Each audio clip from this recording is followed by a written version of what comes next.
Baho natin. Atin ito, spokesperson. Ma'am, live kayo sa RMN DZXL Manila. Si Lourdes ito. Nasaan na po kayo ngayon, ma'am? Hello po, Lourdes. Good afternoon. Saan po kayo? Good afternoon. Kailan po ba itong concert sa atin ito, ng atin ito, ma'am? Kaugnay sa usapin natin sa West Philippine Sea. Tonight po tayo magsisimula sa ating send-off musical event off the coast of El Nido. Okay, nasa El Nido po kayo ngayon. Yes, nandito po tayo sa El Nido. Nagsisimula na pong sumakay ng barko yung ating mga passengers, volunteers, artists. At hopefully po by 5 p.m. we can start our concert. Yung barko po, kaninong barko? Yung barko po, it's a training ship by a union, yung Amosuk. Isa po siyang union ng mga sisters. At maswerte po tayo na pinaunlakan nila na ipahiram yung kanilang barko para sa ating paglalaya. Ilan po lahat ng inyong makakasama pa layag, ma'am? Well, ang total na participants natin ay around 200 and siguro mga 2/3 nun yung kasama natin na maglalayag hanggang sa Pag-asa Island para sa i-complete yung buong voyage na. Sandali, mula El Nido going to where, ma'am? At tayo ay maglalayag papuntang vicinity ng Pag-asa Island para doon i-conduct yung pangalawang musical event na gaganapin naman sa Wednesday. Okay, ngayon kasi papunta kayo na El Nido from, layag na yun, dire-diretso na po ng Kalayaan? Pag-asa Island, yes. Pag-asa. May ilang araw po, ma'am, ang biyahe? We're expecting to arrive. If we're gonna leave later after midnight, we're expected po na makarating doon ng Wednesday ng umaga.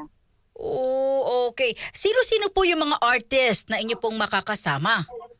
Oo, halo-halo, no? Yung iba sa first concert, yung iba sa second concert, meron tayong kasamang veterano na, sila Noel Cabangon, Edo Doncel, tapos may Korean band at P-pop band, yung Horizon at yung Aimon. Meron ding mga rappers mula Mindanao, Morobeat, at iba pa. Meron din tayong mga kasamang girl rock band, yung Rouge. And ang maganda dyan, meron din from other countries. Kanina, nabanggit yung South Korea. Meron din from Malaysia at Indonesia. Ma'am, sa kapakanan ng ating mga kababayan, para saan po yung concert na to? I mean, sinong makikinig sa dagat, sa gitna ng dagat?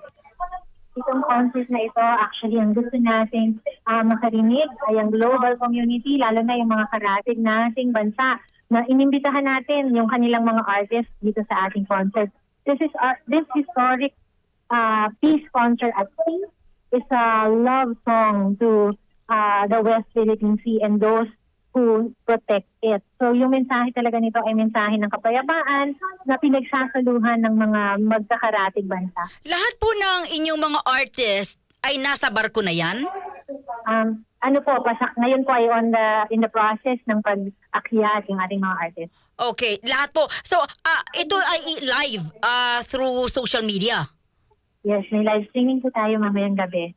Okay. Ma'am, yung security naman po ninyo at syempre hindi magugustuhan to ng kabilang kampo. Syempre, ating pino-foresee at hindi na naman tayo magugulat kung susubukan nila tayong pigilan, baka may shadowing, baka may challenge. Kasama naman yon kasi nung first two mission, ginawa din nila. Pero all the more strengthened yung ating resolve na ituloy itong mission natin kasi klaro naman sino yung may karapatan na maglayag sa sarili nating karagatan. At ang may karapatan at may sovereign right ay ang Pilipinas na merong exclusive economic zone dito sa ating off the coast ng ating pagdadaungan ngayon dito sa El Nido. Paggaling po pagtungtong niyo po sa karagatan ng Pag-asa, bababa pa ho ba kayo sa mga isla doon? Hindi na po, diretso na po kami doon lang po kami sa vicinity ng Pag-asa Island at on the boat po yung ating magiging concert in the ship. Tapos may mga ilang sasalubong pong mangingisda mula sa Pag-asa Island. Ano pong dala-dala po ninyo para naman po sa ating mga mangingisda, ma'am? Hopefully po ay mag-turn over tayo ng fuel, lalo na doon sa mga mangingisda na nagko-conduct ng regular fishing activities doon sa vicinity po ng Pag-asa Island. Ma'am, saan ho namin mapapanood yan? Pwede pong tingnan sa ating Facebook page. Atin ito, hanapin lang po sa Facebook. Tapos yung mga partner organizations natin ay naway malalive stream din po doon sa ibang partner or Facebook page. Anong eksaktong oras, ma'am, yung alis po ninyo from El Nido, ma'am? Bali, ang concert po ay 5 p.m. pero yung paglalayag po magsisimula mga 2 a.m. in the morning. Okay. Ma'am, maraming salamat. Good luck po sa inyo. Ingat po kayo ha. Marami hong manunood niyan sa social media. Ingat po, ma'am. Salamat, Ma'am Lourdes. All the best. Ma'am, sandali. Hindi ba ninyo naimbitahan? Baka may mga singer silang gustong sumama. Ay, nako. Pwede ba kasama laki dyan? Kasi hindi raw sila in-invite. Ma'am, salamat ha. Siguro. Ingat kayo. ka. Ingat. Salamat. Salamat. DCX